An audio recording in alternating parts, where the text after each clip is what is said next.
So those guys will come along. Now, when if that's in my view, for building a brand new warehouse, a completely bare field, greenfield site up to the ground, is that if you're the larger companies will have their own design teams, and they will say this is what we're going for. And from the likes of an Amazon and probably from an ASOS point of view as well, is that they've got existing facilities where they can look at best practice, which of the existing facilities is operating the most efficient. Right, what we want to try and do within our business to grow it is to replicate the best in class that we've currently got, and then grow from there. Because as you expand and grow, it allows you to be able then to compare one warehouse, a fulfillment center, to another, and then see who's improving and what are they doing different, which is giving you a better output and what have you. If you've got different equipment, you're trying to compare apples with pears, and you don't really know who's best and who's doing the new innovative way of doing things that's producing benefit. Is it the equipment that's doing it, or is it something else? So from an Amazon perspective, the worldwide design team will design a building based on the best practices of what they've got from other fulfillment centers, put it all together to give you a template of this is what we're trying to achieve. So it will have an inbound, goods sortation process, conveyance to take it to your various floors, conveyance to take it to various drop-off points prior to stow, and then on the pick side, picking, conveyance to take it through all the way down to sortation, to merge, to packing, and then from packing to sortation for shipping. So there are modules within that.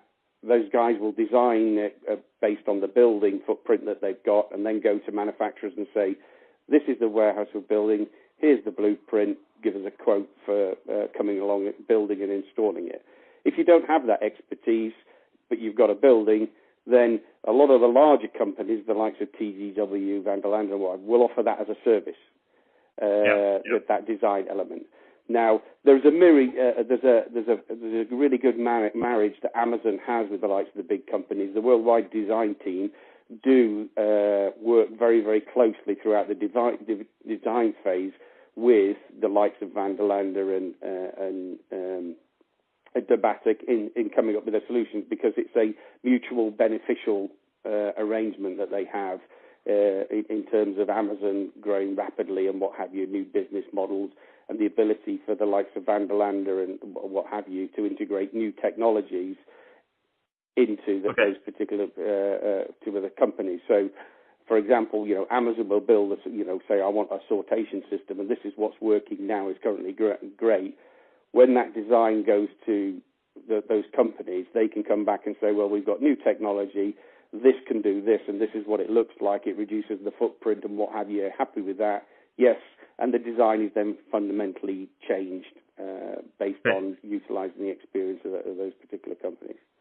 What are the criteria for the individual modules, equipment that then goes in there once it's all been designed under the contract? What are the criteria? How much is price? How much is, noise level, energy efficiency? You're covering them all. Clearly, the first thing that comes down to it, does it do what it says on the tin? Is it a high quality piece of equipment that is robust and as reliable? And that's the number one thing that any company, in particular Amazon, will go for, is quality over and above cost. They want reliable, solid equipment that works. Closely followed by how much does it actually cost? But then within that, there are a number of other criteria that you just mentioned there. So cost is an element, but it's not the overriding factor. There are a lot of other things. So how easy is it to integrate that with existing equipment? So the pick stations that are potentially being built and what have you, and downstream sortation equipment. How easy is that new bit of stuff to be able to be integrated in that? Then there's also down to the environmental impact of it. Is that the sound level? Is this going to be operating in an area where I've got people working? And if so, what's the audible